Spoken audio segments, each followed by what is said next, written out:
para o segundo painel, a economia solidária como estratégia de desenvolvimento, o papel das incubadoras universitárias.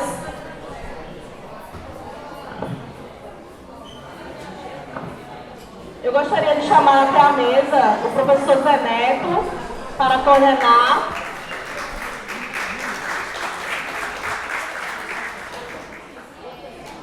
E o professor Paul Singer, secretário nacional de Economia Solidária.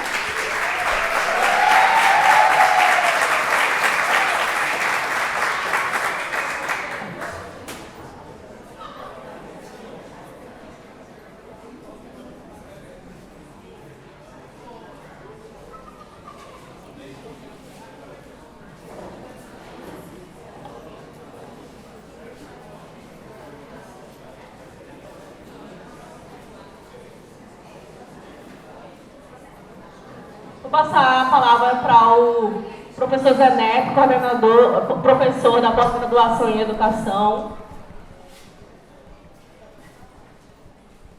Pessoal, boa tarde a todo mundo.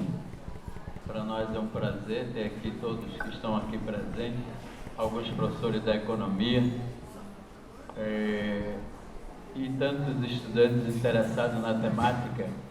Então, para nós é um grande prazer. Professor Singer dispensa a apresentação, porque praticamente todos conhecemos, é o secretário nacional da Economia Solidária e, não é, professor da Universidade de São Paulo, enfim, esses títulos que ele nem precisa mais de a gente estar citando. Mas, enfim, uma das figuras que mais tem contribuído, não é, para o avanço organizativo, teórico da economia solidária no nosso país. E para falar da temática, a gente passa, semeia as conversas diretamente ao professor para ele expor suas ideias sobre a temática que já foi colocada para ele. Professor Singer, se sinta bem, queremos que esteja bem aqui na Paraíba.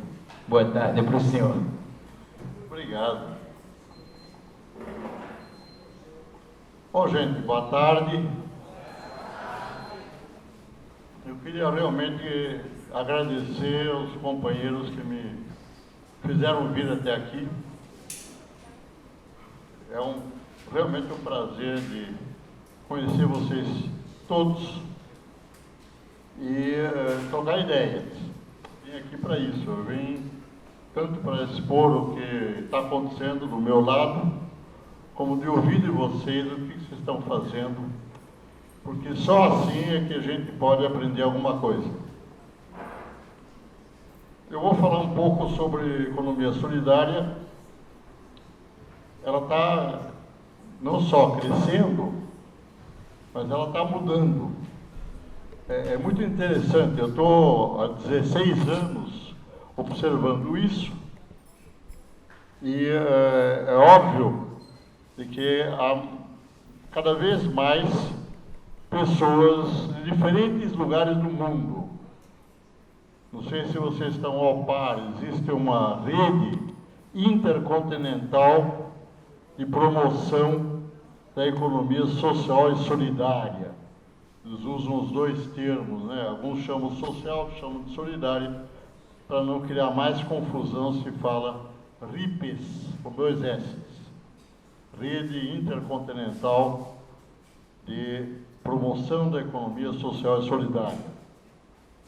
O importante é de que há hoje economia solidária, social e solidária, como vocês quiserem chamar, na Ásia, vai ter agora uma reunião nas Filipinas, na África cada vez mais, na Europa, na América do Sul, na América Central, cada vez mais, no México, em São Domingos, em Costa Rica, na América do Norte, particularmente no Canadá. Tem alguns lugares do mundo em que a economia solidária já é a principal forma, a principal modo de produção da região. Eu vou falar um pouquinho disso apenas, mas é bem interessante observar uma região em que a maior parte das pessoas vivem em cooperativas ou em grupos, enfim, de economia solidária, em que a economia solidária não é a outra economia, é a economia.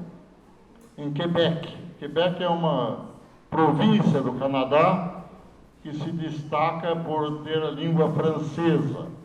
O resto do Canadá fala inglês.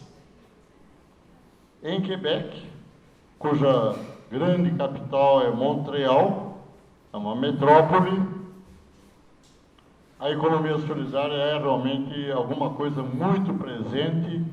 Tem uma organização de bancos comunitários, que vocês conhecem bem hoje, chamado Desjardins, que foi criado em 1900, já tem mais de 100 anos hoje. Mas além e hoje é uma das mais importantes organizações financeiras do Canadá. Tem no País Basco, na Espanha, com Mondragón, e agora na América Latina, aqui no Equador, na Bolívia e na Venezuela. Esses 3 países andinos colocaram nas suas constituições que a sua economia é uma economia solidária. Também usando o termo social, solidária, pouco importa, é o mesmo que nós estamos falando. É uma coisa com a qual eu sonhava, mas estou falando agora de uma realidade. Cada vez mais regiões e países adotam a economia solidária como uma alternativa mais democrática, mais humana, e construir uma sociedade diferente. A gente fala em economia, mas não se trata só de economia, se trata, na verdade, de construir a partir da economia também, mas não só, uma sociedade totalmente diferente.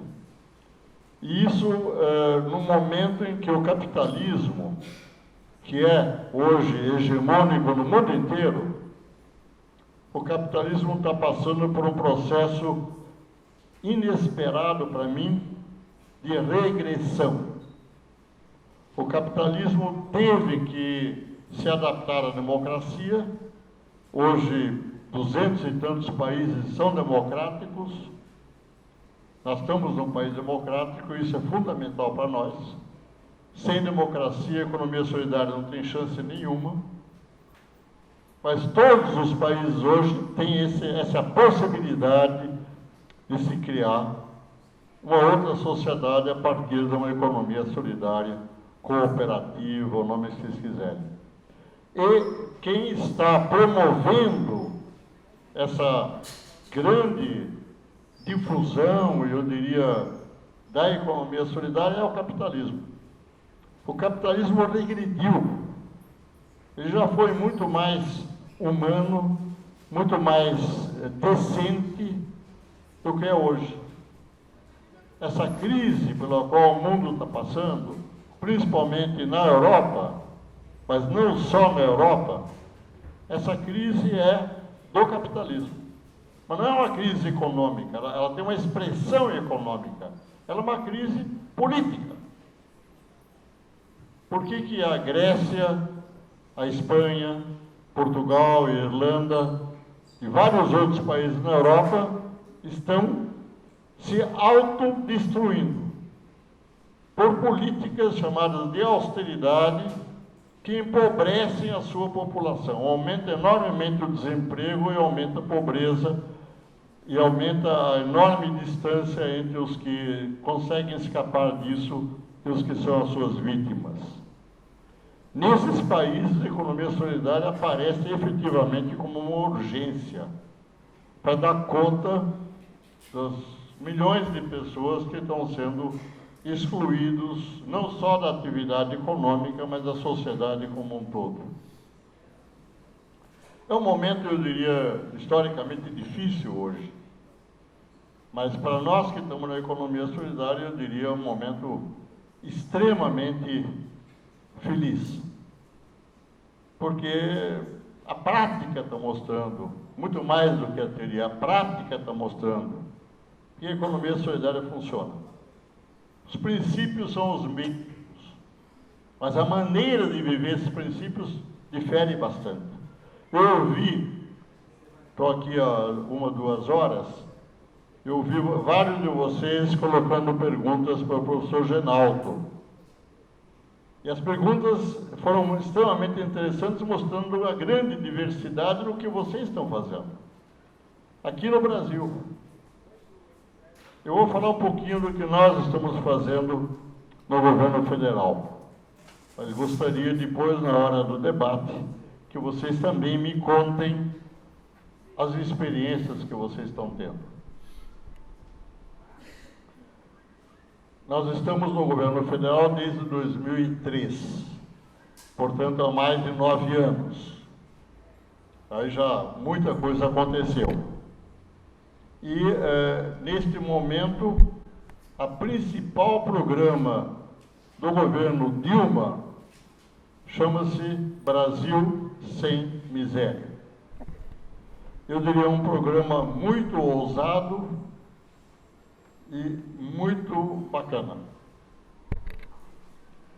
A Dilma, quando foi candidata a presidente, fez essa promessa, que ela faz questão de cumprir. No fim do mandato dela, ou seja, no fim de 2014, não deve haver ninguém em miséria no Brasil. Ou se vocês quiserem, em pobreza extrema ou pobreza absoluta, tem várias formas de dizer isso. E eu posso garantir a vocês que essa promessa está sendo cumprida com muito empenho, com muita seriedade, pela própria Dilma, pelas ministras e ministros dela e por todos nós que estamos no governo federal. Quando o programa foi anunciado, eu me empenhei pessoalmente em que a economia solidária tivesse um papel. Por quê? Porque vocês todos sabem disso melhor do que eu, nós dirigimos a economia solidária exatamente para erradicar a pobreza. Nós trabalhamos com quilombolas, que são muito pobres. Vocês trabalham com indígenas, são também muito pobres. Com pescadores artesanais, com quebradeiras de coco, enfim, com uma parte importante do povo brasileiro que é carente economicamente. E possivelmente sai da pobreza, sai da carência, se unindo e juntos desenvolvendo atividades econômicas. E o nosso esforço foi atendido. Nós estamos hoje dentro do programa Brasil Sem Miséria. Ele tem uns 9 ministérios diferentes: Ministério do Desenvolvimento Agrário, Ministério do Desenvolvimento Social, Ministério da Saúde, Educação, enfim, são cerca de 9. E tem um comando, o comando é do Ministério do Desenvolvimento Social e se dividiu em tarefas. Porque, efetivamente, acabar com a miséria no Brasil, por parte não só do governo federal, é importante entender isso, isso é um programa do governo federal, mas que é conduzido com os governos estaduais e os governos municipais. Mas, sobretudo, do nosso ponto de vista, pelo menos, ele é desenvolvido pelo povo brasileiro. Não pode ser feito de cima para baixo, gente. Eu posso melhorar a situação de gente miserável, eu posso dar o Bolsa Família, posso aumentar o Bolsa Família. Dentro do programa Brasil Sem Miséria, agora surgiu o Brasil Carinhoso. Vocês viram falar? Quem ouviu falar do Brasil Carinhoso? Pouquinha gente, né? Mas é uma das formas de acabar com a miséria no país. Verificou-se de que o programa está muito focado nas crianças em idade escolar. E é importante que essas crianças sejam bem alimentadas, bem tratadas e possam aproveitar a escola. Mas não estava se levando em consideração as famílias com criança pequena, antes da idade escolar. Então agora o programa Bolsa Família também ajuda, sustenta economicamente as famílias com crianças não na escola ainda. Isso significa uma porção de medidas que vão facilitar essas crianças quando chegarem na idade escolar e poderem aproveitar bem o estar na escola. O Brasil está mudando muito e nós estamos dentro desse processo encarregados da inclusão produtiva urbana. É uma divisão que foi feita, ninguém nos consultou, mas a gente está se adaptando bem. Porque a economia solidária não é só urbana, vocês todos sabem disso. Ela também é rural. Mas tem o Ministério do Desenvolvimento Agrário, que é tão pró-economia solidária quanto o Ministério do Trabalho. E ele certamente vai cuidar dessa parte rural. Enfim, nós estamos diante de um desafio inédito. Por favor, levanta o braço se alguém conhece algum país do mundo, não país o país grande, Brasil, que já acabou com a miséria dele, que não tem mais ninguém em miséria. Alguém ouviu falar disso? Não, né? Nem eu. Também não levantei o braço. Nós somos os primeiros. E eu estou muito comovido pelo fato de não só ser brasileiro e, portanto, estar aqui vivendo essa experiência, mas mais do que isso, podendo participar. E vocês todos podem. Todos nós podemos participar disso, sobretudo, não só na caráter governamental. Muito bem, eu sou secretário nacional de Economia Solidária, tem uma secretaria toda atrás de mim, estamos com 200 convênios, estamos todos trabalhando feito loucos, mas essa ação governamental, ela na verdade abre o espaço para uma mobilização social de solidariedade que nós temos que dar às pessoas que queremos resgatar a miséria. Miséria, gente, não é apenas uma situação de falta de dinheiro. Se fosse só a falta de dinheiro, seria facílimo. Mas é muito mais do que isso. É um problema de resgate humano. Nós estamos falando de pessoas que estão na miséria porque os pais estiveram, os avós estiveram, os bisavós. Não todos, mas tem uma grande parte das pessoas que já estão nessa condição desde que nasceram e, portanto, se adaptaram a ela e, de alguma maneira, não se desprendem disso facilmente.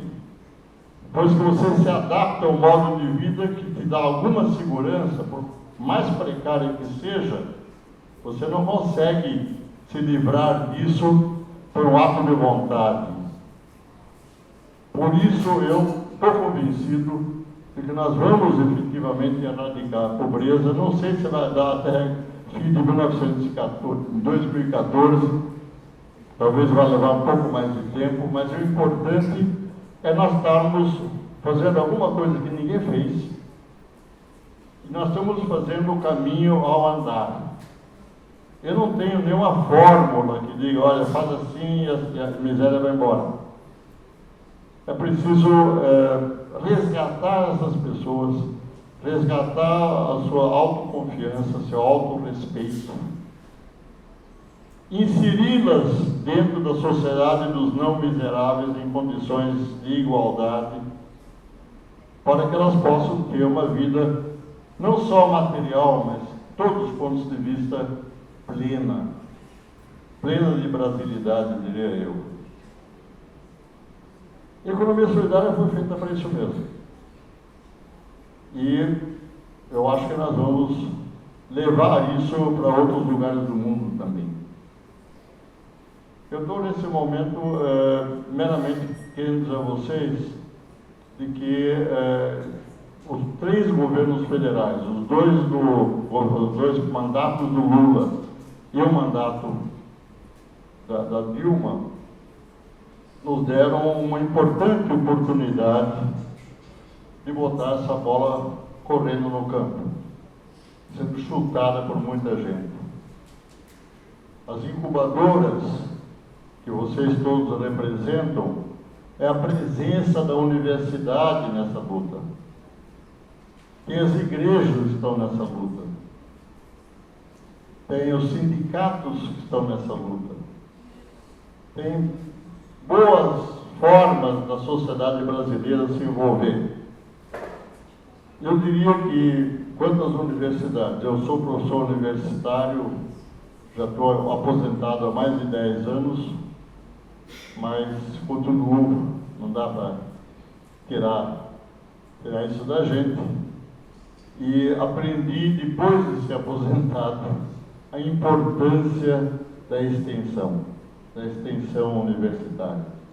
Enquanto eu fui professor, eu nunca me meti em extensão. Dei aula, fiz pesquisa, participei de lutas políticas dentro e fora da universidade, tudo bem. Mas agora, por causa das incubadoras, eu tive chance de criar uma incubadora na Universidade de São Paulo e trabalhar com ela bastante tempo. Ela é de 1998, ela está festejando 14 anos agora. Mas essa experiência foi inteiramente nova. E eu estou convencido que ela é fundamental, gente. É fundamental para a universidade. Eu hoje não consigo entender uma universidade sem extensão. Dá a impressão que falta uma perna, ou falta alguma coisa essencial a ela. Porque a universidade não pode ser uma torre de marfim. A gente usa essa expressão torre de marfim na ideia de que era isso antes. Quando eu fui aluno ainda era isso. Era uma elite de intelectuais, de gente dotada. Para você ir para a universidade, você tinha que demonstrar aos teus pais, aos teus parentes, aos teus amigos, que você tinha talento para tanto. Hoje, ir para a universidade é uma obrigação. Eu diria que todas as pessoas deviam ir para a universidade, eles que queiram, não ser obrigados. Mas é só querer e ser motivado. Mas a universidade tem que ser parte da vida. E a extensão faz isso. Ela nos envolve com o povo que está lá fora. E aquilo que os livros e os professores nos podem ensinar adquire uma outra cor, uma outra textura, um outro significado, se nós estamos envolvidos numa incubadora de cooperativas populares, por exemplo. Mas há muitas formas de extensão, todas elas nos dando exatamente essa contribuição essencial ao aprendizado. O aprendizado se faz na prática, gente. O aprendizado teórico, ele pode, no máximo, nos dar elementos para sair da teoria. A teoria em si própria é uma generalização que a própria vida vai superando. O processo de gerar conhecimento é infindável. E vocês estão aqui, nesse encontro, gerando conhecimento. Na medida em que vocês não só estão aprendendo uns com os outros, mas refletindo coletivamente sobre este processo.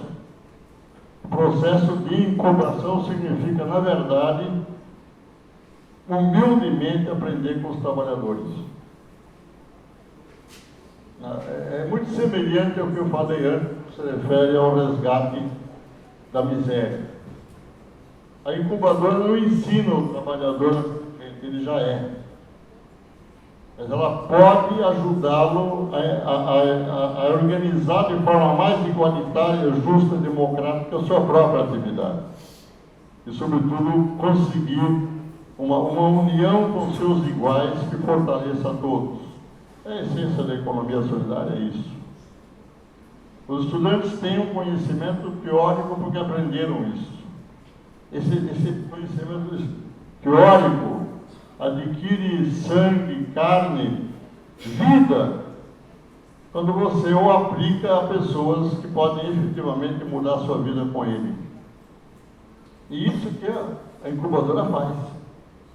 Eu tenho certeza, estou falando de vocês, todas as incubadoras aqui representadas, inclusive lá de São Paulo, continua agindo bastante. Vocês têm, a meu ver, pela incubadora, o privilégio de poder receber dos professores e da literatura o conhecimento teórico, que eu insisto, é uma generalização abstrata, útil até que seja superada, e vocês têm ao mesmo tempo a possibilidade de ver um processo social, econômico, cultural e político acontecendo com vocês lá dentro. Eu não tive essa chance quando era estudante.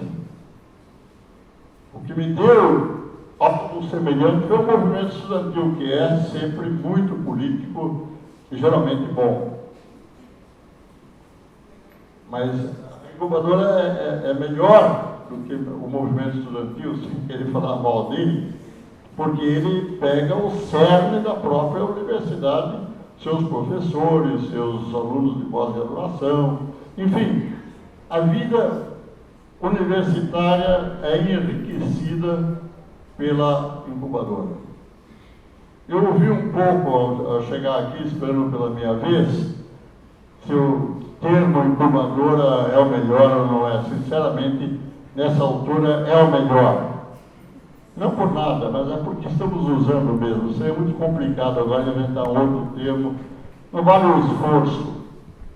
O que nós temos que fazer é conseguir avaliar adequadamente o que é que a incubadora traz para a universidade, o que é que a universidade traz para a classe operária, para os camponeses, para os quilombolas, para os indígenas e tantos outros que nós precisamos ajudar, para que eles nos ajudem também a fazer desse país uma outra sociedade.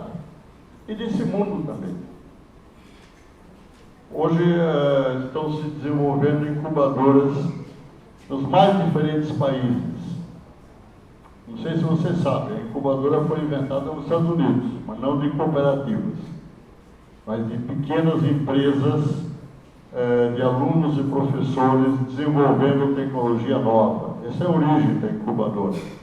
E elas existem pelo mundo afora, prestando bastantes serviços ao desenvolvimento do conhecimento, etc., e para ganhar dinheiro. A ideia desses empreendimentos incubados, eles se fortalecerem, explorarem a patente que eles conseguirem registrar e ficarem muito ricos. Esse é o espírito da coisa. Mas nós estamos mostrando que você pode fazer incubação com um espírito completamente diferente, muito mais ambicioso do que isso. Sem brigar, sem dizer, não, vocês não prestam, nós é que sabemos tudo. É bom aprender com eles o que é interessante. Mas nas incubadoras tecnológicas, assim chamadas tecnológicas, a única atividade é se organizar para produzir alguma coisa que dê lucro. Comparem com o que nós estamos fazendo. É completamente diferente. E nesse sentido, eu estou feliz. O que mais eu posso dizer a vocês? Eu estou com vontade de parar de falar porque eu quero ouvir vocês. Eu não vim aqui só para falar. Eu quero dizer a vocês de que existem hoje grandes desafios. O pior desafio é efetivamente preservar a democracia. Eu queria chamar a atenção para isso. A democracia está sendo destruída pelo capitalismo neoliberal. Não é de liberdade, não são fascistas. Mas ao obrigar governos eleitos a trair todos os seus compromissos, desmoraliza a democracia. Cada vez mais gente deixa de votar. Não é uma experiência brasileira. Estou felicíssimo com isso, mas imagine de que se agora o prefeito que foi eleito agora, semana passada, começa a fazer o contrário de tudo que ele prometeu. Deixar a cidade uma bagunça, encher de dinheiro alguns e na miséria tudo o resto, mas é isso que está acontecendo hoje na Europa. E pode acontecer com outros países que estejam endividados. De modo que a democracia é uma coisa viva, não é uma Constituição. A Constituição meramente registra isso.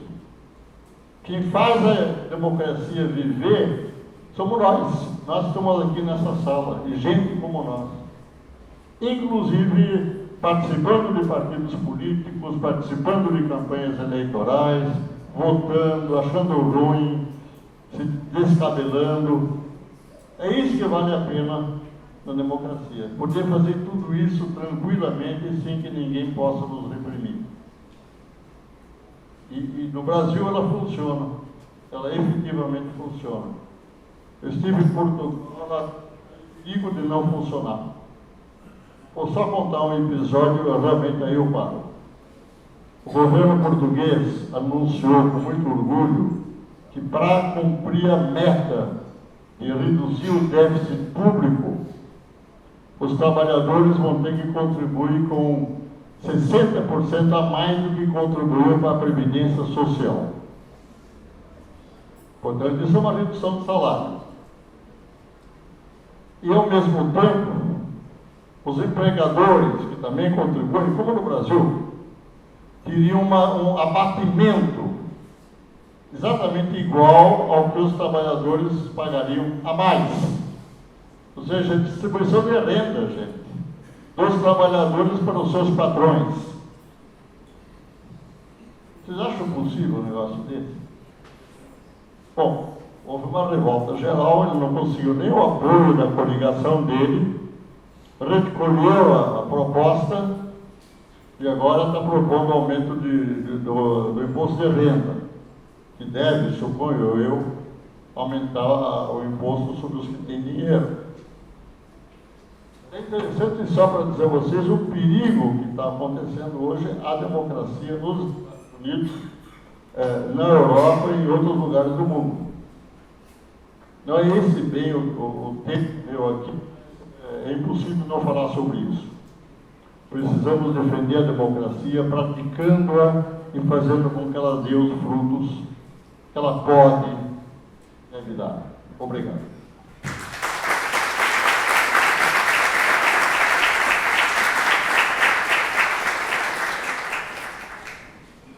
Nós iremos, então, encaminhar as suas falas aqui com o professor Singer, mas antes, professor, a gente quer dizer que o segundo Encontro Nordestino de Incubadora da Economia Solidária, ele só foi possível graças à sua equipe de coordenação, que são 3.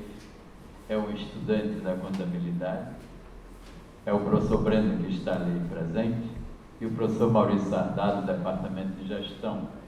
Mas com essa direção não seria possível ser um conjunto de estudantes dos mais variados cursos que aqui estão conosco de hoje. Estão aqui também o professor Paulo Baiano, que é de Mamanguape, que está aqui também atuando na nossa incubadora. Tem também aqui profissionais do Estado e da Prefeitura. Tem funcionários aqui, professores do Instituto Federal de Educação, Ciência e Tecnologia. Queremos destacar da economia o nosso colega professor Ivan Tagino, que é um ex-proreitor da extensão universitária aqui na nossa universidade. E outros tantos colegas aqui, estudantes de mestrado e doutorado, que estão aqui conosco também da educação. Então, um abraço a todo mundo que estão aqui. Bom, mas isso foi só enquanto você preparava as suas questões. Então, estão abertas as suas intervenções, então, aqui. Professora, por favor.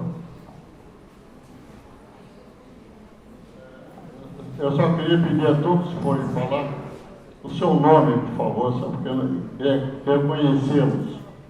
E eu não vou poder acumular as perguntas. Estou de memória muito fraca. Eu vou receber a pergunta e vou responder, uma depois da outra, e não 4 ou 5 falarem. Eu não consigo lembrar. Quando eu ouço a segunda pergunta, eu esqueci a primeira. Professor, a cada pergunta o professor responde e eu acho que a gente devia ter um limite, porque a gente também está com meia hora mais ou menos, é o tempo. Acho que 10 tá bom? Não, 5? 5 tá bom, né? 5 perguntas. Não, 10 e meia hora, será que dá? A gente vai pegar 10 intervenções, mas que as intervenções sejam um bom diálogo, não é objetivado aqui com o professor Singer. Por favor, professor. Professor Singer, meu nome é Lúcia Ribeiro, do IFPB da Incutis. Incutis é a incubadora do IFPB, Institutos Federais. Os desenhos das políticas sociais são muito bonitos, são bem escritos, são bem colocados, são bem estruturados, né? Mas, assim, na caminhada que a gente tem trabalhado junto com os grupos aos quais a gente tem ousado assessorar, a gente percebe assim, a dificuldade que é prover a sustentabilidade desses grupos de produção. E nós temos, temos assim, uma dificuldade, né, que é digamos assim, o espinho no pé, que é a falta de recursos, ou os recursos que são pequenos. Nós temos essa inovação do governo do programa de Brasil Sem Miséria. Aí eu vou colocar aqui uma questão, que é uma questão muito delicada para todos os empreendimentos, para todos os grupos, para toda a economia. Será que os recursos que o governo federal disponibiliza para as políticas sociais são suficientes para provisionar, né, para retirar essas pessoas que estão nessas situações, dentro dessa economia que a gente vive?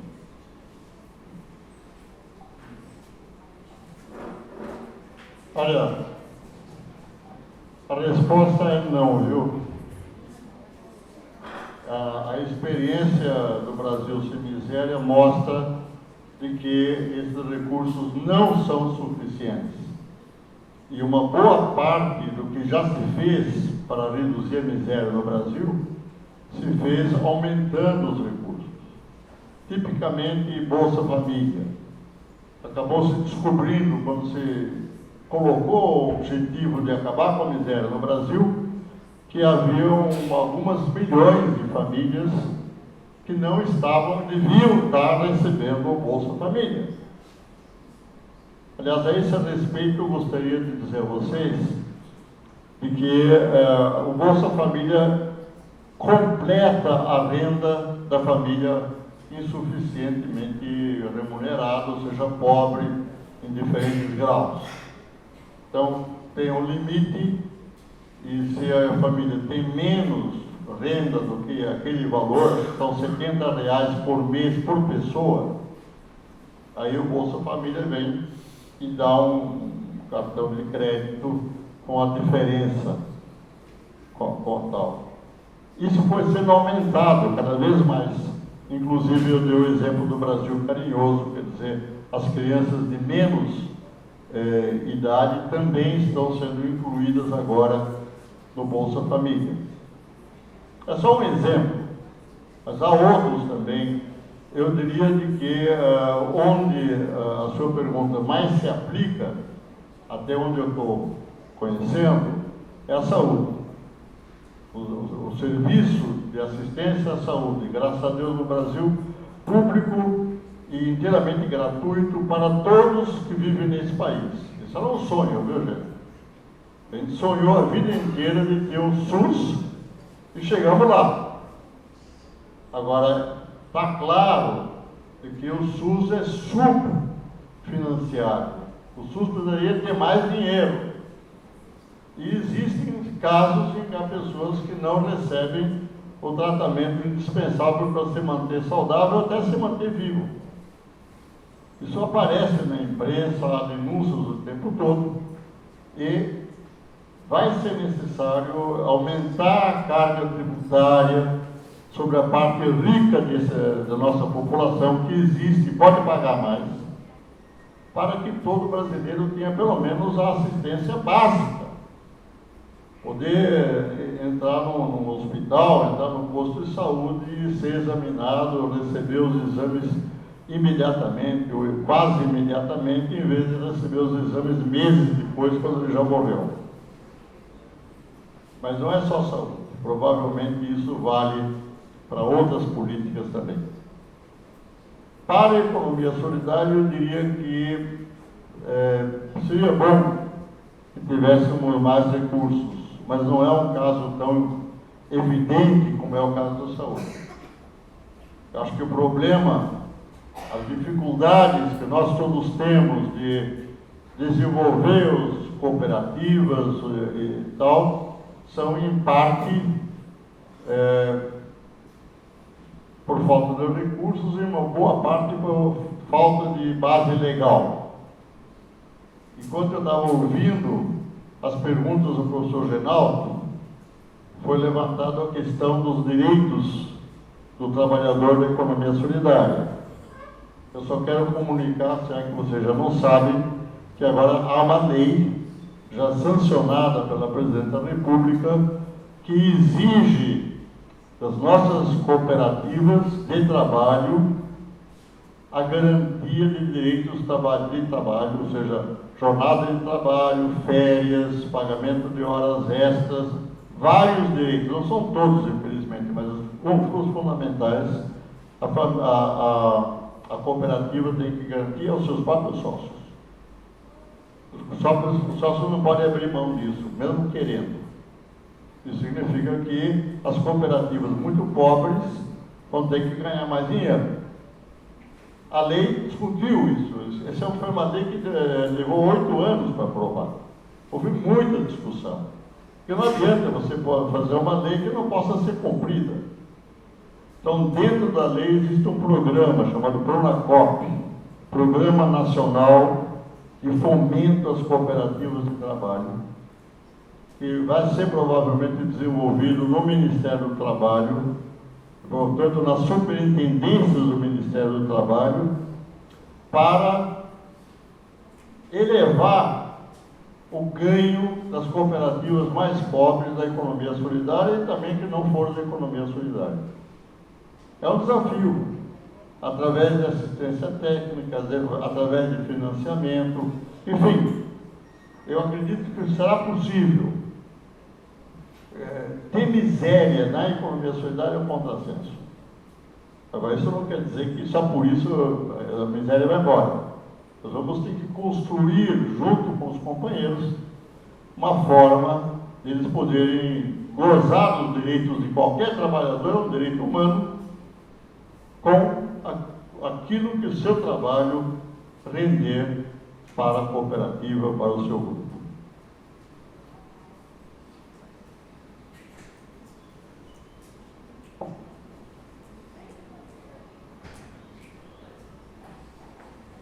Quem estiver dando um alôzinho, por favor, vem para frente mais para a gente avançar nas questões. Eu sou Cida, da Prefeitura de Belo Horizonte, e Eu não ouvi seu nome. Cida. Tá, obrigado. Ao final da década de 90, início de 2000, nós, equipes da Economia Solidária, estávamos implementando a Economia Solidária em Belo Horizonte e líamos, digamos assim, com muita fome as contribuições do senhor, mas tínhamos assim uma dúvida, porque me parece que ficava claro que o senhor defendia as microempresas familiares, ou que fossem hoje os empreendimentos econômicos familiares, desde que ficasse entre os parentes essa forma de organização. Hoje, eu gostaria de saber como é que é isso para o senhor. É uma questão apenas de nomenclatura ou é uma questão mesmo de metodologia dentro da economia popular solidária? Como é que é essa questão de pequenos empreendimentos econômicos e estes empreendimentos familiares? Cida, muito obrigado. Porque esse é um ponto importante, delicado, e que eu vou discutir com vocês. Não tenho nenhuma resposta aqui para tirar da manga, Mas o que você está perguntando, Cida, é qual é a relação entre a economia solidária e o que se chama popularmente de economia popular.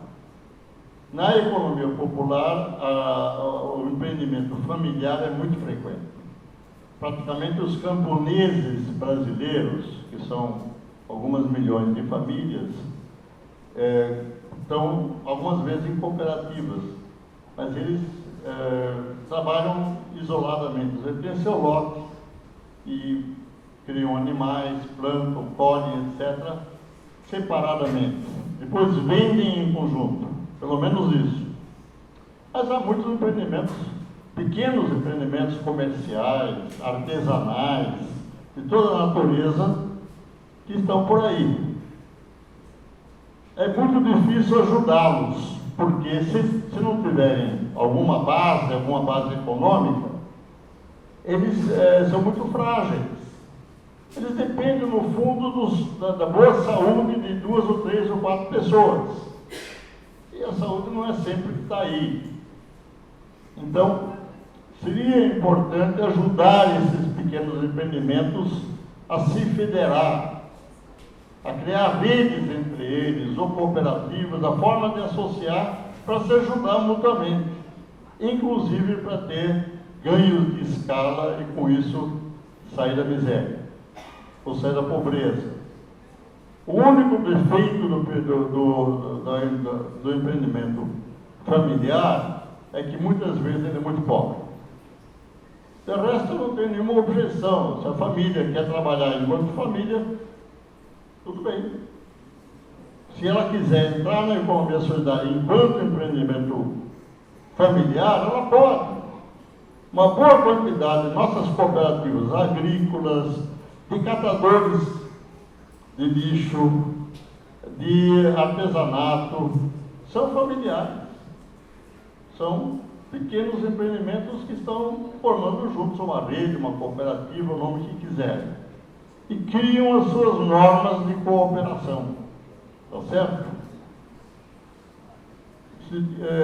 Podia-se argumentar, por que você não deixam de ser de família e criam uma cooperativa em que as pessoas, embora estejam na família, entram como trabalhadores individuais? Isso existe. Então, a família se dissolve, o pai trabalha, a mãe trabalha, os filhos maiores trabalham e ganham, cada um, dentro da regra que o coletivo estabelece. Nesse sentido, a família terá tantos votos quanto membros adultos ela tem. Essa opção está aí. Agora, eu não tenho nenhum argumento para dizer que essa opção é boa ou má. Depende das pessoas e depende do que elas preferirem fazer. Só quero chamar a atenção para essa discussão que a Cida levantou, tem um aspecto de gênero. E aí é importante. O estabelecimento familiar, principalmente na agricultura, é uma maneira de garantir a submissão da mulher e dos filhos ao pai. Isso é constatado. Então, muitas vezes, há uma reforma agrária, etc., mas uma parte das famílias preferem o lote familiar, porque aí o homem manda. Na grande cooperativa, homens, mulheres, jovens têm um voto. Tá certo? Nesse sentido, é preciso, a meu ver, lutar contra isso. Eu acho que a submissão feminina é intolerável. Aliás, as mulheres têm um papel de vanguarda na economia solidária. Olha esse público aqui, tem muito mais mulheres do que homens. Porque são oprimidas. E eu gostaria que elas tivessem outra motivação que não essa. Vamos ter que olhar, lutar para que, mesmo dentro, veja, eu não estou querendo dizer que somos contra o empreendimento familiar, mas é bom olhar se o empreendimento familiar não é, no fundo, uma maneira do pátrio, do poder patriarcal, se manter dentro, vamos dizer, de uma comunidade mais igualitária. É só isso.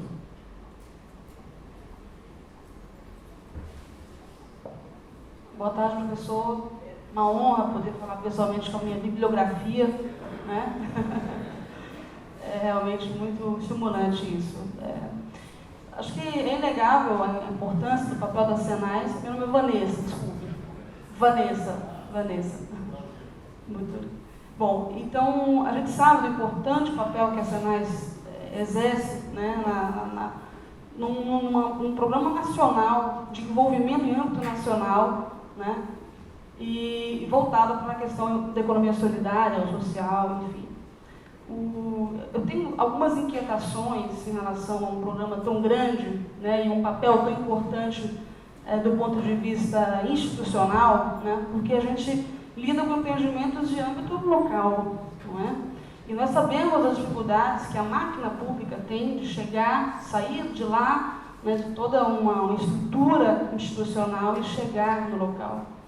Então, eu queria saber do senhor, por exemplo, como é que a Senais tem visto a questão, por exemplo, das avaliações da efetividade dos seus programas, das suas políticas. A gente sabe que tem um programa nacional que vai se desdobrar em políticas públicas, não é? E que é essencial nós verificarmos a efetividade dessas políticas, né?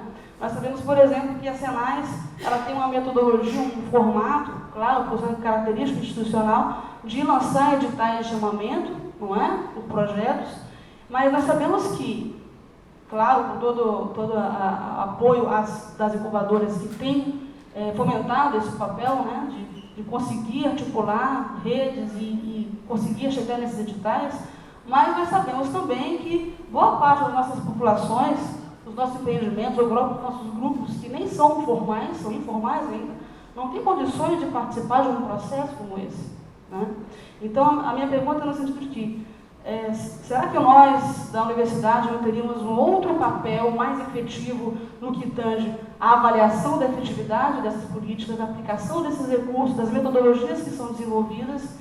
Isso não teria outros mecanismos de conseguirmos chegar mais perto dessas populações que não os editais, que cumprem bem os seus papéis, mas você não teria um outro mecanismo mais próximo, não é, dessas comunidades? Essa é a minha pergunta. Muito obrigada. Olha, eu devo dizer a você que você acertou completamente. Esta é efetivamente uma grande preocupação nossa. Agora, há limites do que nós podemos fazer com dinheiro público. Não é nosso. É de nós todos. Todos nós contribuímos para ele, há regras. Então, eu vou pegar o exemplo do Brasil Sem Miséria, porque é o que nós estamos fazendo mais. Mas não difere de nada. Entendeu? O que nós podemos fazer, depois de fazer a chamada pública e criar um júri que vai escolher, então, as melhores propostas e assim por diante, é obter relatórios semestrais, em geral, da entidade que está tocando o projeto e algumas esparsas visitas. O ideal seria que fosse muito mais, mas nós não temos gente, não temos recursos para isso. O país é muito grande. Nossos grandes parceiros para nos manter informados são as superintendências regionais de trabalho e emprego. O emprego e trabalho, enfim, do Ministério do Trabalho. Há uma capilaridade. Em cada superintendência hoje, não era assim no começo, existe um setorzinho de economia solidária. Nós damos formação às pessoas que trabalham nisso. E são grandes companheiros. Eu sei que alguns estão aqui, inclusive entre vocês, mas a minha impressão é que são pessoas muito dedicadas à economia solidária, muito boas, inteligentes, e que conseguem, no mínimo, nos avisar se alguma coisa está indo muito mal. Mas mesmo o contato com eles, contato físico, é muito raro. Nós precisaríamos, sei lá, ter uma reunião cada trimestre com eles. Só vocês imaginarem quantas pessoas teríamos que reunir. E onde eu reuni, o tempo eu sobretudo gasto isso, infelizmente não dá. Nós estamos fazendo agora teleconferências. Isso dá para fazer, mas é um meio, eu diria, um tanto complicado. Mas dá para fazer, e através disso estamos nos informando gradativamente. Mas é uma questão importante essa, porque nós precisaríamos ter uma comunicação mais ágil. Tem uma internet que é uma maravilha já, mas o que nós precisaríamos é de que os nossos conveniados que estão trabalhando em nosso nome, com recurso público, tivessem a liberdade de nos convocar sempre que acharem que as coisas vão mal, podem ir mal. Eu gostaria de ser convocado, ou eu, dos meus companheiros e tal, mas não temos suficiente intimidade.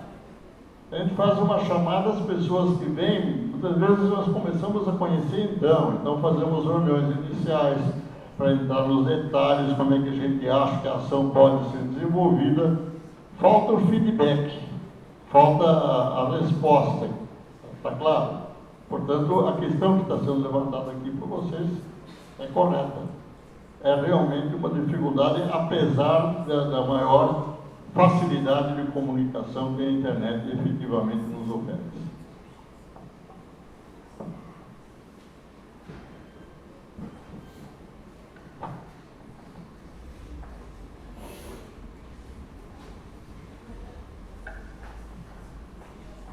Boa noite, meu nome é Valéria, também mencionar aqui Valéria Guimarães, trabalho no IFPB, também na incubadora do IFPB, que é o Instituto Federal, que já foi Escola Técnica, Cefet, e hoje é Instituto Federal, né? Então, uma história, aqui na Paraíba, uma história bonita dos institutos, né? Tem mais de 100 anos.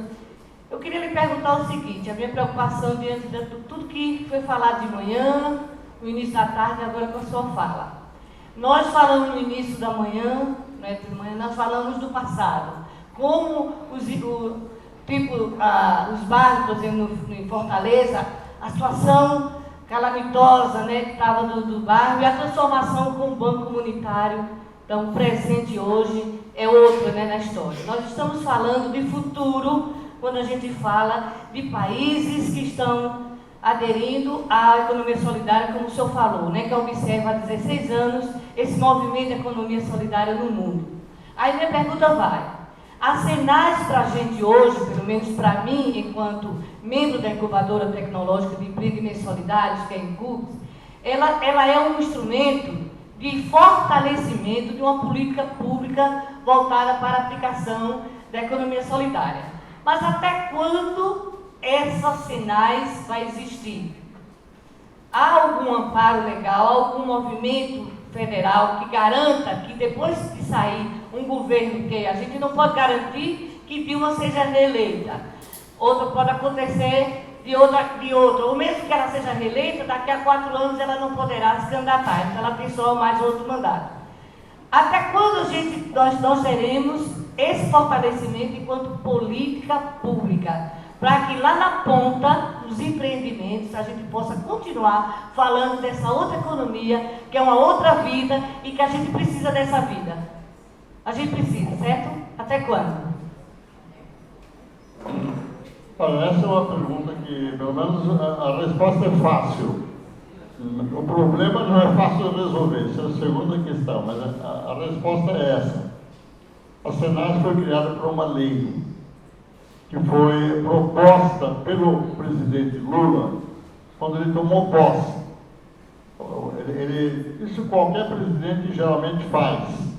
Ele propõe uma reorganização do governo. O governo é dele. Então o Lula criou várias secretarias, alguns ministérios que não havia, desdobrou direitos humanos da justiça, fez uma secretaria especial, enfim. E dentro dessa lei, a Secretaria Nacional de Economia Solidária foi criada. Enquanto essa lei não for revogada, a Senai vai existir.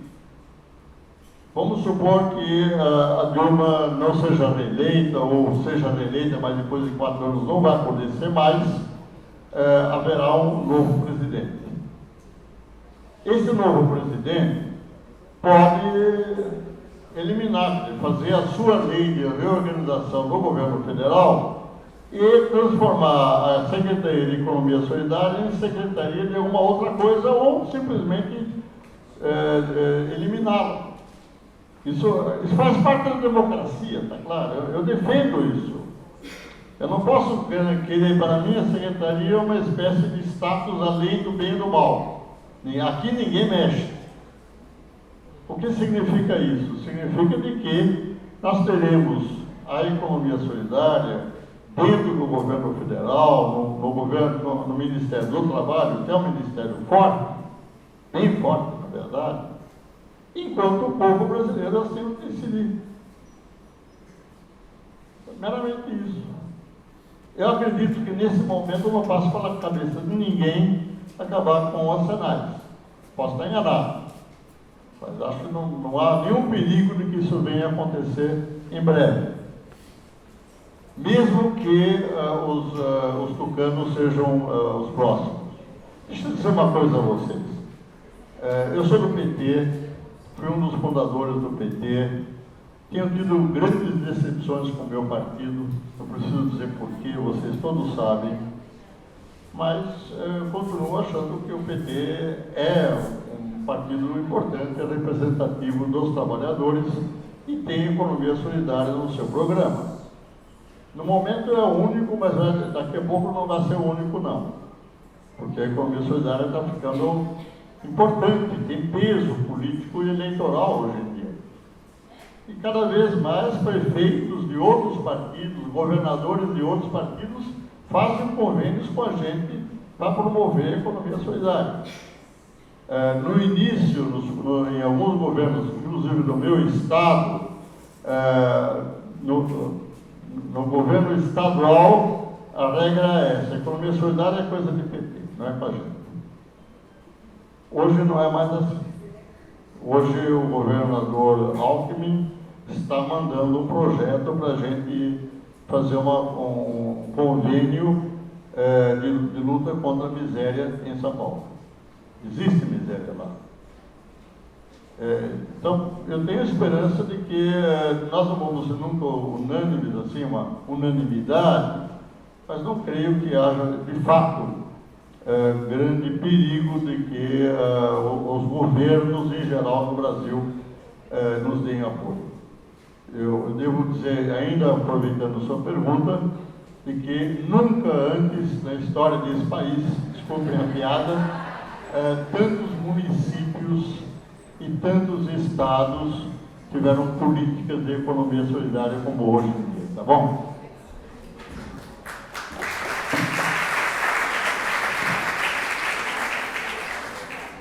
A gente está pensando mais 3 intervenções, mais 3 falas, 3 conversas com o professor Singer,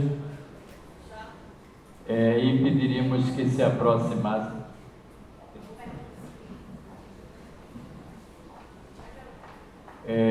Depois dessas intervenções, dessa conversa então com o professor, nós vamos ver os encaminhamentos seguintes, passando para a coordenação então do evento. Queremos dizer que logo depois desse nosso encontro aqui, teremos uma confraternização e lançamento de livros lá na comunidade do São Rafael. Já tem alguns ônibus ali esperando para quem estiver disposto a isso, mas antes a continuação da nossa conversa, por favor. Boa tarde, professor. Já falei com o senhor 2 vezes, pela terceira, né? É um prazer, uma honra estar aqui, poder dialogar assim tão pertinho, né? Meu nome é Patrícia, eu sou, conforme eu falei para o senhor também, lá do Mercosul, da UFSCar, da Universidade Federal de São Carlos, e também represento aqui o projeto Articulação de TCPs do Estado de São Paulo, do qual a USP também faz parte, né? E dentro do âmbito desse projeto de articulação de TCPs lá do Estado, nós vimos discutindo já várias temáticas, dentre elas a questão da captação de recursos. Aí a minha questão vai mais próxima do que a Vanessa começou a colocar também. Então, a gente, dentro das incubadoras, a gente busca, né, via editais, outras formas de captar recursos, para poder viabilizar o acompanhamento aos grupos, e aí a gente tem falado mais em acompanhamento do que em incubação, né? Então, para viabilizar o acompanhamento desses grupos, com o objetivo mesmo de emancipação, que esses grupos caminhem com as suas próprias pernas, enfim. E dentro disso, a gente tem sentido, né, e aí foi levantado, dentre todas as incubadoras que participam do projeto, a questão da falta ou do pouca quantidade de editais que existem para captação de recursos para os grupos, né? Então, via incubadora, a gente consegue captar alguns recursos para o nosso trabalho com os grupos, mas os grupos têm poucos editais que contemplem os grupos, e aí, para esses editais que existem, a gente também percebe que há uma burocracia, se é assim que se pode dizer, enfim, que muitas vezes não contempla os grupos, né? Então, eu gostaria de saber se há alguma perspectiva de se ter mais editais para grupos, enfim, e se há outras formas de captação de recursos. Além disso, tem uma problemática a mais com relação ao edital, que eu estava conversando com o colega, ele poderia complementar a pergunta, acho que vai ser breve, uma complementação, a questão do edital, só. Só para complementar mesmo, meu nome é Tirso Maltês, sou da ITCP do IFBA, Instituto Federal ITCP do IFBA, no Instituto Federal da Bahia, né? Então, só para complementar, nessa mesma questão dos limites relacionados com o número de editais, isso provoca também uma espécie de uma competição. Então, a incubadora, né, ou aquela, enfim, o empreendimento, vamos chamar assim, tá, que está sendo incubado, ele vai competir com o outro. E isso é um paradoxo se considerarmos as características da própria economia solidária. Okay?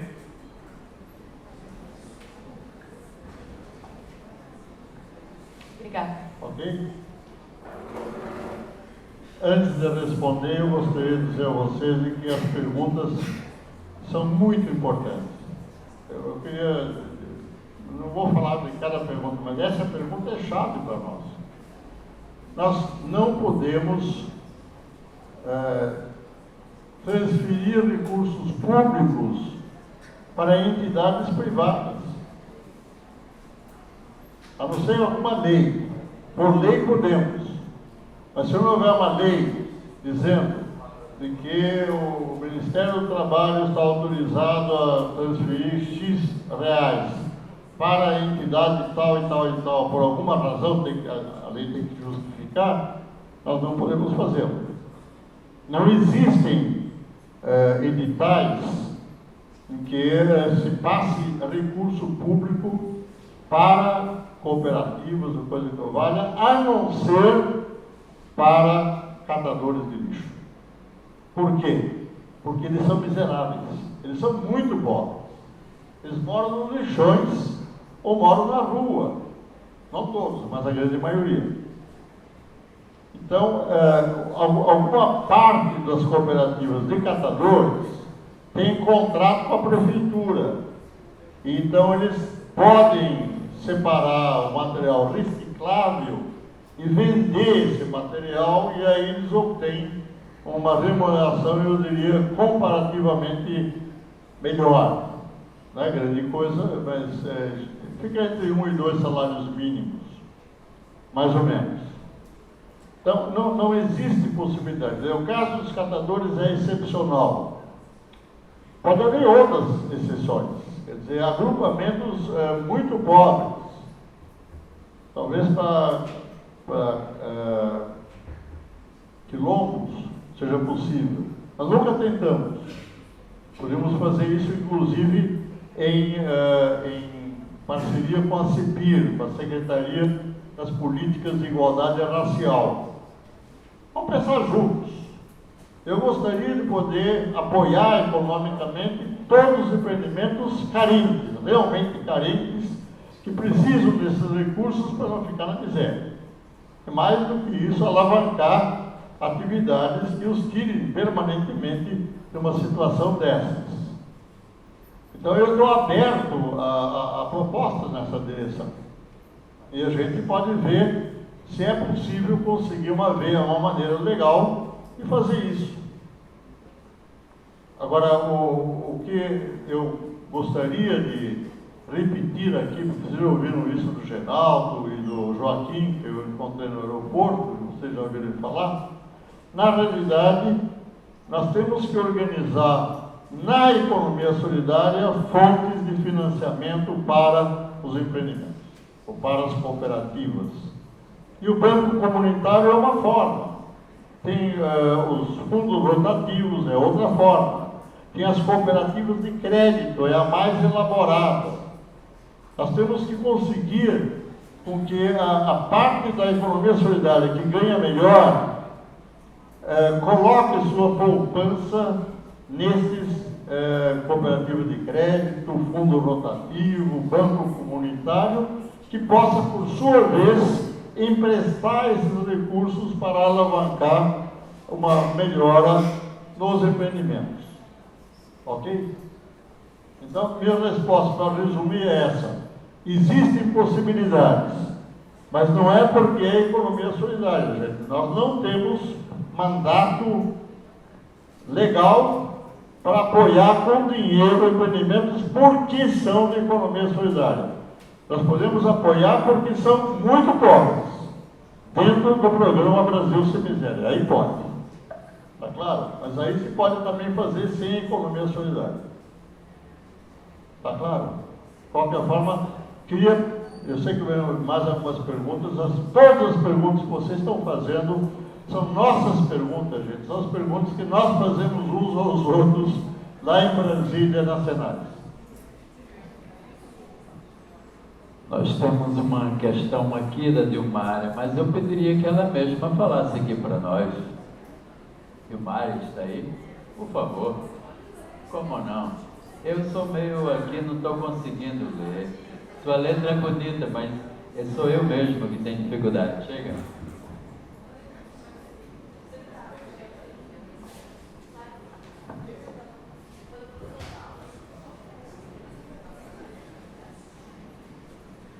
Meu nome é Silmara, na verdade, né? Então, a pergunta é o seguinte: dentro da saúde, em específico da saúde mental, nos CAPs, que é o Centro de Referência Assistência, né, Psicossocial, como que o senhor visualiza a economia solidária, seu desenvolvimento e sentido?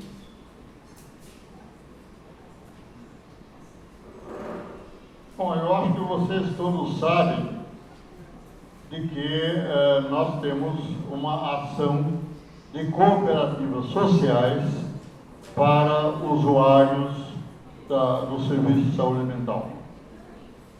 E isso se estende não só aos loucos, mas também aos vítimas do crack e de outras dependências.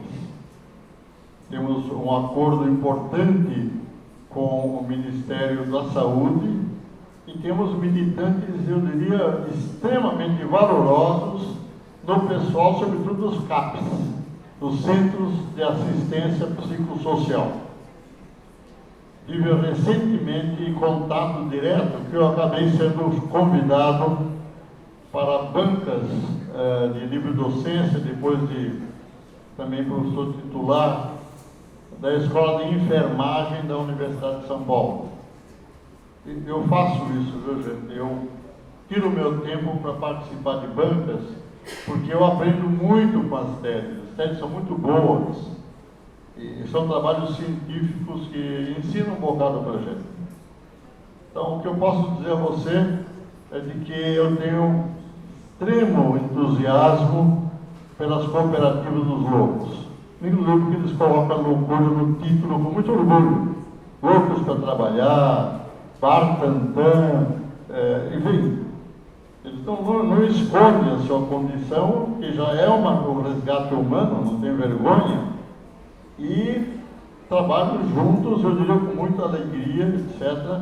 É um resgate humano, eu diria, bastante comovente e bacana que nós estamos conseguindo fazer aqui no Brasil. Agora, o que eu posso te responder é de que isso está funcionando, sobretudo pelo empenho das enfermeiras. Alguém de vocês, não sei, eu aprendi isso recentemente, por isso que eu estou com vontade de repetir. Eu sempre achei que uma enfermeira era uma semi-médica. Ela faz não tudo que o médico sabe fazer, mas muita coisa. Então, de vez em quando ela resolve, de vez em quando precisa do médico. Não é nada disso, viu, gente? Eu estava enganado. Medicina e enfermagem são duas coisas complementares, mas não a mesma coisa, não. O médico é treinado para cuidar da doença. A enfermeira é treinada para cuidar do doente. Então, dizer, mas é tudo igual. Não é não. Nem um pouco igual. O médico, quando ele não consegue diagnosticar a doença, ele abandona o doente. Estou falando de alguma coisa que eu fui pessoalmente testemunho. Ele tem um conhecimento, claro que tem. Estou falando de médicos competentes. Mas se a pessoa diz, olha, está doendo aqui, faz chapa, faz não sei o que, não sei o que, não sei o que, não consegue achar a origem da dor, ele sabe, isso não tem nada. Pelo menos dentro do que eu posso fazer, não sei o que fazer com você. A enfermeira jamais fará isso. Ela ficará com ele, se tiver que continuar com a dor, que ela seja pelo menos diminuída e ele tenha condições de conviver com ela, está claro? Pois bem, em homenagem às enfermeiras, mas não só às enfermeiras, as assistentes sociais, as psicólogas, tem gente militando hoje na área de saúde mental que é da economia solidária. E é porque funciona, dá dignidade, dá uma saída decente para essas pessoas. Eu perguntaria se, além do professor Paulo Palhano, se teria mais alguém que gostaria de fazer uma intervenção. Então, nós pediríamos então que viessem aqui para frente e nós vamos encerrar nesses que estão se inscrevendo. Tá bem? Então, por favor, quem está aqui, ó, chega para cá para a gente... então é o seguinte, professor Pocinger, no reforço, a extensão universitária. A gente gostaria de destacar a presença da pró-reitora de extensão da Universidade Federal, a professora Lúcia, que está aqui também nos escutando.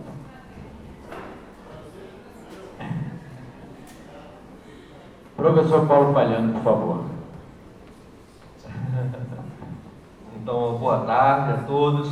Mas eu gostaria, de uma forma metodológica, que a gente pudesse levantar um pouquinho e dar uma grande salva de palmas para o professor Pocinger e para todos os militantes da economia solidária. Vamos lá, todo mundo! Viva a economia solidária, minha gente! Tudo bem? Professor Zé, professora Lúcia, economia solidária 100%! Viva os militantes que cotidianamente lutam para que a gente tenha uma nova vida! Vamos lá, vamos acenar aí, ó. Vamos dar um tchau para todo mundo aí. Valeu, tá bom demais. A coluna agradece. Energia positiva. Professor Pocinger, com o qual nós, nesses anos, aprendemos muito a caminhar juntos. A tecnologia é importante, a gente precisa utilizar, né? Muito bem. Esse é o encontro das incubadoras, está aqui, segundo encontro nordestino. Vendo que ousadia? De incubadoras de economia solidária. Mas é interessante, o Nordeste é uma coisa espetacular. Porque, apesar de ser um encontro nordestino, nós temos gente aqui de Minas Gerais, do Rio de Janeiro, de São Paulo, viu? De vários lugares aí desse imenso continente. Beleza. E nós vamos para lá também, né? Muito bem. Só para a gente né? Final da tarde, ele precisa se alegrar um pouquinho. Além dessa concentração que a gente está tendo com o senhor. Mas a pergunta é simples, duas perguntas bem simples, tá certo, senhor? Qual o papel pedagógico das incubadoras frente aos imensos desafios da economia solidária? Essa é a primeira perguntinha. O papel pedagógico que elas cumprem, né, diante de desafios. E a segunda, sabendo que a Senais é um instrumento muito importante para a economia solidária, eu acho que é tanto para os professores e pesquisadores que estão aqui, mas também para os estudantes, qual o papel que a Senais vê na relação com as incubadoras? Tá certo? Professor Mariano, obrigado. No que se refere ao primeiro, eu não sei qual é o papel pedagógico, embora eu tenha participado de uma incubadora por anos a fio, mas eu era o coordenador da cooperativa, da incubadora. Algumas vezes eu cheguei a ter reuniões com os grupos que estão sendo incubados, mas a minha experiência era muito mais liderança político-ideológica, se assim quiser, do que realmente fazer o trabalho diretamente. Portanto, o que eu gostaria de dizer a vocês é que, a meu ver, todos nós temos um papel pedagógico, não só os companheiros das incubadoras que se relacionam diretamente com os empreendimentos ou com os grupos, mas todos nós. E a orientação que a mim apela, me parece ser a mais legítima e profunda, deve ser a Paulo Freire. E tem uma única expressão dele que, a meu ver, é um lema que pode orientar todas as incubadoras no seu trabalho pedagógico. Paulo Freire escreveu e falou: ninguém ensina nada a alguém, aprendemos juntos. Isso é literalmente verdade, gente. Isso não é apenas bom de ouvir. Posso dar meu testemunho de professor, fui professor há 40 anos, e posso garantir a vocês que fui um professor entusiasmadíssimo, porque eu aprendia ao dar aula. Eu estava fazendo o que o Paulo Freire depois nos ensinou, eu não conhecia. Mas era na prática isso, quer dizer, quando você dá aula, de um jeito que os alunos podem dar aula a você também, ou seja, podem reagir ao que você está tentando passar para eles. E a reação deles te ajuda tanto quanto a tua primeira, porque no fundo você joga um verde. Você vai colher vários maduros. Olha, há anos já que eu não posso mais dar aula, eu fui aposentado quando cheguei aos 70, estou com 80 agora, pode imaginar. Então, encontros como esse, em parte, substituem aquilo que é pedagógico. A pedagogia é uma coisa genial na medida que é uma troca humana de conhecimentos. O que o Paulo Freire diz é totalmente verdade. Os jovens alunos não conhecem aquilo que você vai ensinar para eles, mas eles têm conhecimentos que você não tem, porque são outra geração, tem uma outra visão de mundo. Não quer dizer que seja melhor ou pior do que a sua. O importante é que essas visões opostas se encontrem para usufruir do que elas têm de próprio e de verdadeiro. E é isso que, a meu ver, as incubadoras fazem ao incubar. Eu não gosto muito dessa história de incubar, mas no fundo o que é? É acompanhar, tá bom? Talvez seja um termo melhor. Deixa eu ver se eu consigo me explicar melhor. A gente fez muita reunião no início das incubadoras, para saber quanto tempo dura a incubação. Quando é que se desincuba? Quando é que o grupo não precisa mais ser incubado? E eu cheguei à conclusão que a resposta é nunca! Porque você nunca para de aprender, a não ser quando você morre. Então, por que você vai pegar um processo, que é um processo de aprendizado contínuo, mútuo, e vai dizer, agora chega, não precisa mais? Por que não precisa mais? Quando a incubadora, quando o empreendimento está bom, está sólido, está criativo, aí que ele é precioso para a incubadora. Para poder, inclusive, generalizar as coisas que os caras estão fazendo que dão certo. Então, eu defendo já há muitos anos, nunca quebrem as relações com as cooperativas ou grupos, o nome que vocês queiram dar. Podem distanciar, não dá tempo de visitar, temos 500 grupos. Então, se vem uma vez por ano, 2 vezes por ano, o tempo que der, usa e-mail. Mas a porta da incubadora deve estar aberta aos empreendimentos o tempo todo, enquanto existir um e outro, não há porquê.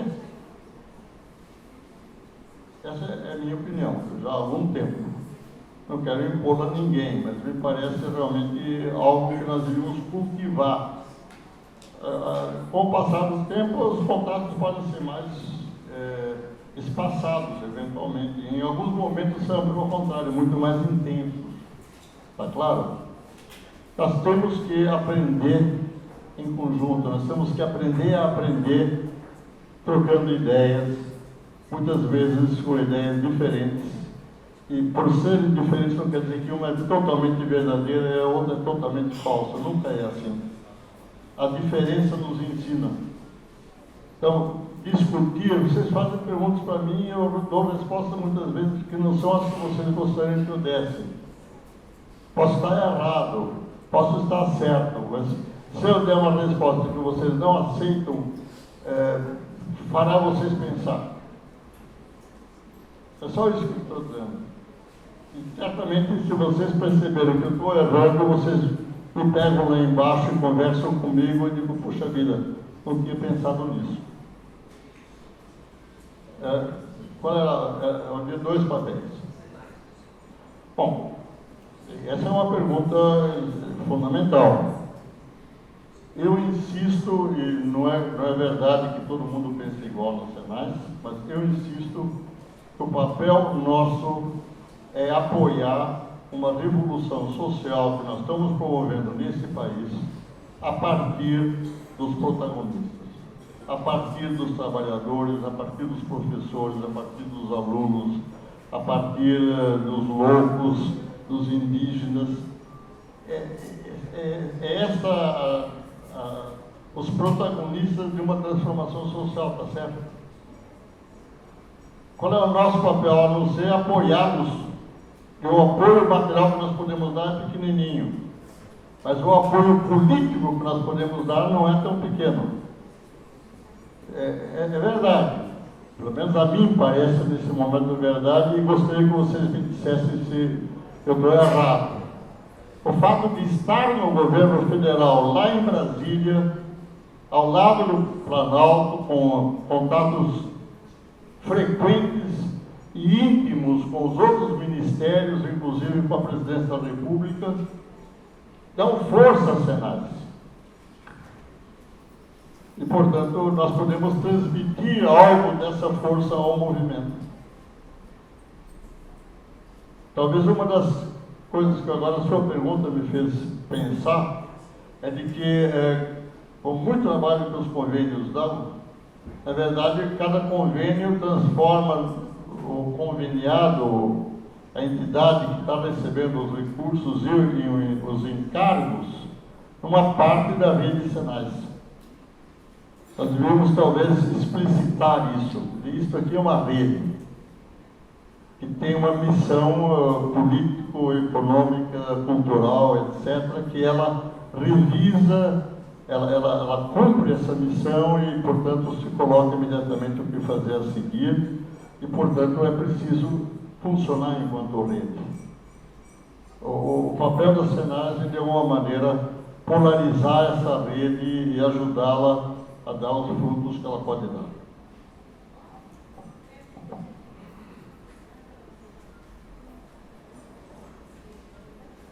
Boa noite, eu sou Antônio Jacome, eu sou secretário. Jacome. Eu sou secretário de Desenvolvimento Social do município de João Pessoa. Nós temos uma diretoria de economia solidária e trabalhamos com grupos aqui no município. Aqui nós temos nossa equipe, que está aqui conosco, diretora, assessora nossa, enfim. Mas eu queria compartilhar uma preocupação que há algum tempo eu sinto, enquanto gestor, é que nós temos muitos avanços nas políticas sociais e elas se consolidaram a partir de ações continuadas e de programas. Eu sinto que, apesar de termos um investimento muito forte na economia solidária do município, com grupos de inclusão social, com grupos de produção, unidades de produção de alimentos, mas a gente não tem, da parte da Senais, um programa de ação continuada com recursos programados para poder investir nessa política pública. Então, eu não sei se é porque a Senais não tem pernas para alcançar, né, muitos municípios, e aqui uma colega colocar muito bem isso.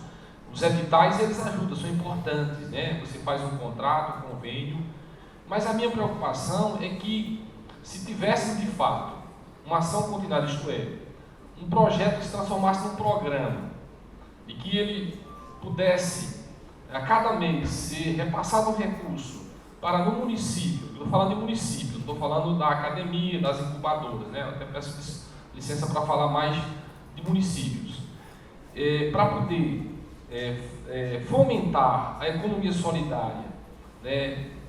Eu acredito que nós haveríamos de ter um avanço maior, né? Eu vejo, pelas poucas experiências que nós temos, o quanto as famílias elas têm mudado para melhor, o quanto têm ajudado o desenvolvimento local, né? de pessoas. Então, eu não sei se seria um desafio, né, para o senhor, né, professor Porcinho, até é uma alegria estar aqui, porque eu já tive a honra de ser seu aluno lá na INAP, Brasília, em 2005, mas seria um desafio de propor isso nas Senais, uma ação continuada para os municípios. Eu só queria fazer, inclusive, uma pequena comparação. Quando eu cheguei em Brasília, no Ministério, os convênios que eram feitos para os pais, que era o Programa de Atenção Integral à Família, ele eram convênios a partir de pedidos, né, de governantes, de governadores, de prefeitos. Depois foi pensado, dentro da Secretaria de Assistência, uma forma daqueles convênios se transformarem em uma ação continuada. Então, na época, o presidente Lula fez um decreto e criou um piso básico fixo para os municípios. Claro que nem todos tinham acesso ao piso, mas aqueles que tinham os critérios, né, poderiam ter acesso a esse piso. E aí esse piso ele fez parte de um programa chamado PAIF, e que os municípios recebiam mensalmente R$ 4.500 para poder investir em custeio, né, nesse programa para atender as famílias. Então eu acho que seria um desafio pensar numa ação permanente e continuada para a política de economia solidária para os municípios. Então era uma sugestão, talvez possa, e aí você podia também me ajudar, se tem alguma coisa já, não sei, pode até ser que existe alguma coisa, mas era isso, obrigado. Giacomo, eu não tinha nem pensado nisso que você falou, então você me convenceu que algo nessa direção deve poder funcionar. O que você falou foi muito pouco, não dá tempo aqui, a gente precisaria de mais tempo. O que eu queria lhe pedir publicamente, e estou pedindo isso a todos, não é só a você, mas você levantou uma ideia importante. Nunca tivemos essa ideia. Não sei se legalmente é possível, porque os convênios têm tempo, é 1 ano. Depois pode adiantar por mais não sei quanto, mas tem que ter fim. Tem problemas legais, mas isso é o menos. O fundamental é a vontade política. E isso, eu vou te pedir publicamente, manda um e-mail para mim, explicando o máximo que se puder. Quanto maior, melhor. Eu gosto de ler 50 páginas se necessário. Não, sério, meu tempo é para isso.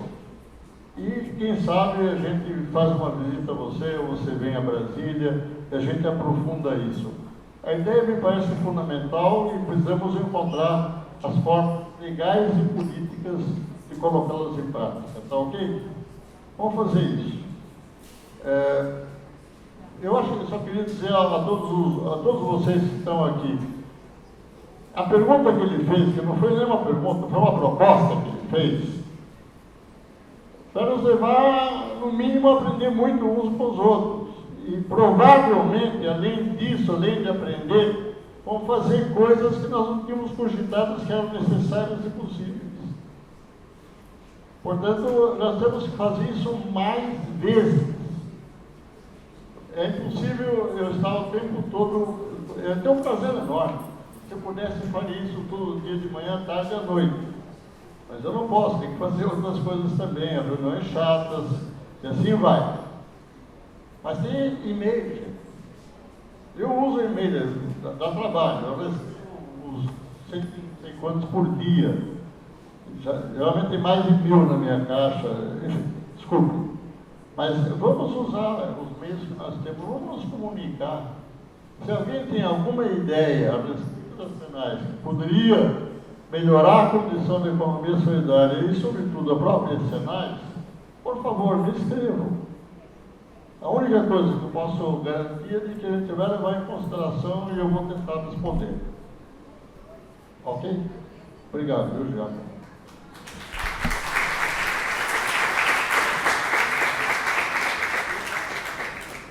Eu vou pedir que vocês venham amanhã de manhã para a gente dar continuidade. Amanhã de manhã vai ter outro painel, porque a gente tem que encerrar a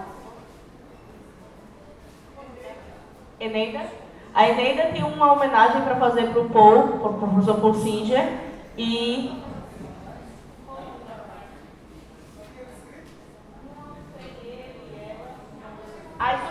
amanhã de manhã tem mais um terceiro painel. É para ele vai estar aqui amanhã de manhã. Dá uma olhadinha na programação.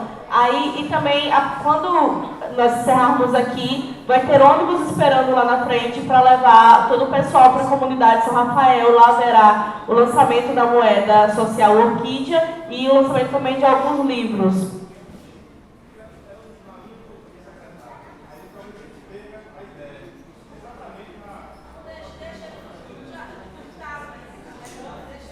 Professor, com licença, desculpe quebrar o protocolo. Eu sou o Marcos, eu sou da UFRN Natal. Federal de Rio Grande do Norte. Isso. E eu fui estagiário durante 2 anos no setor de economia solidária que pertenceu em Natal à Secretaria Municipal de Trabalho e Assistência Social. Só depois desse processo, de 2006 a 2008, que eu voltei para a universidade para trabalhar com isso, pesquisando.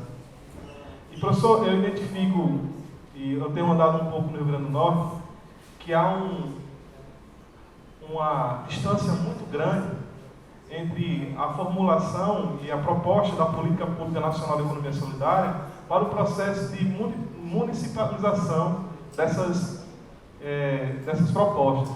Institucionalmente, as secretarias municipais do Estado do Rio Grande do Norte ainda não conhecem, eu vou dizer ao senhor, ainda não conhecem o que é economia solidária. Não sabem o que são, não sabem o que é economia solidária. Nós temos apenas 2 secretarias institucionalmente criadas nos 167 municípios do Estado do Rio Grande do Norte, em Lagoa de Velhas e no município de Natal. E no município de Natal, essa secretaria só não acabou nessa gestão que a gente conseguiu colocar para fora da cidade, colocando agora, por causa de uma ação da universidade, que disse, a gente aprovou recursos junto ao MTE para dar continuidade ao trabalho. Porque se a gente não tivesse feito essa intervenção, hoje a economia solidária, do ponto de vista institucional na prefeitura, deixaria de existir. Né? A descontinuidade é essa, os grupos completamente desestimulados, os grupos da área, na região metropolitana, urbana. Né? Então, eu acho, professor, no sentido que o secretário falou, né?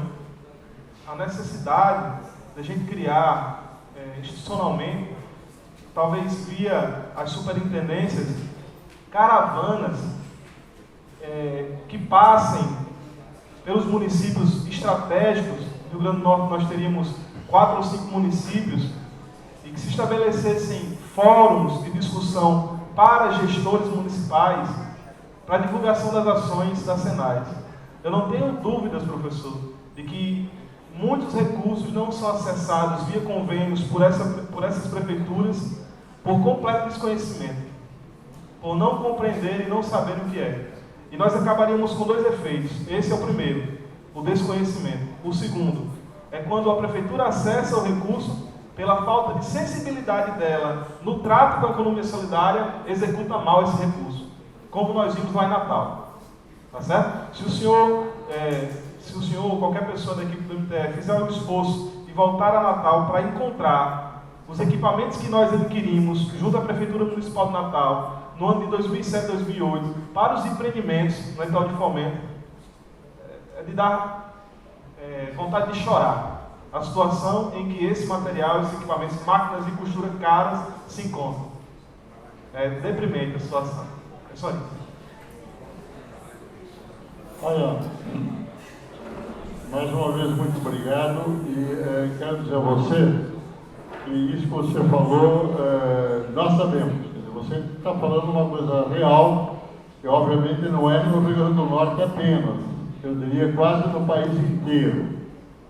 Só para complementar o que nós sabemos, a gente fecha o convênio, chama as entidades, enfim, governos municipais, governos estaduais, para Brasília, explicamos como nós pensamos em desenvolver o trabalho, respondendo às dúvidas, etc.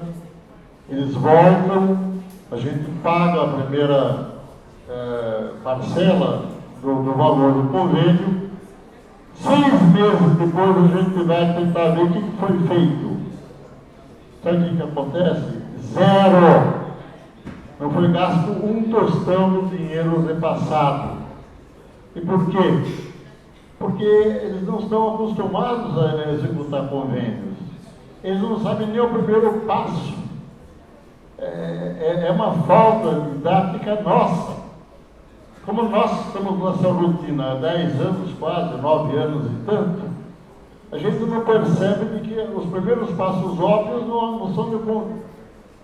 Ou seja, há uma barreira de incompreensão entre as Senais e, sobretudo, não são da sociedade civil, são os governos estaduais e governos municipais. Isso que você falou, eu confirmo.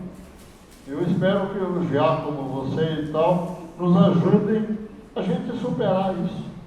Não é culpa das Senais, tampouco é culpa dos municípios. É falta de comunicação, vamos dizer, eficaz.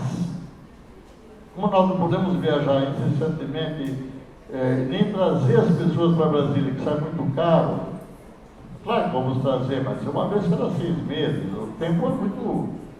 Está claro? Nós temos que aprender a usar a internet, nós temos que aprender aquilo que, digamos, está faltando para limpar o caminho, trabalhar juntos. Obrigado, viu?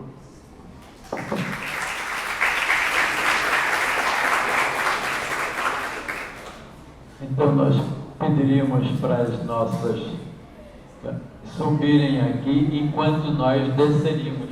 É isso, professor Singer? Então, em seguida, a coordenação e amanhã esse papo da economia solidária continua aqui com o professor Singer. Todos continuam convidados.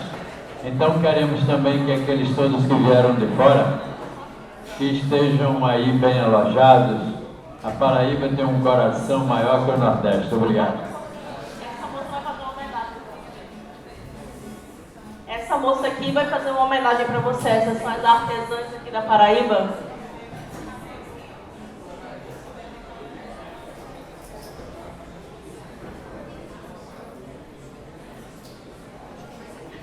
Esta foi uma tarde maravilhosa, enriqueceu todos nós.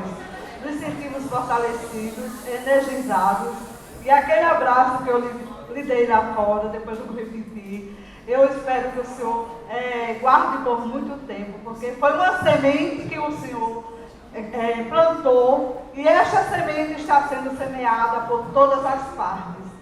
E queremos que essa árvore dê bastante frutos bem bons, para que a gente possa usufruir com essa nova economia.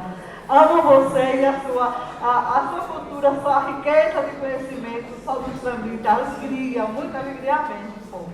Leve esse abraço de coração.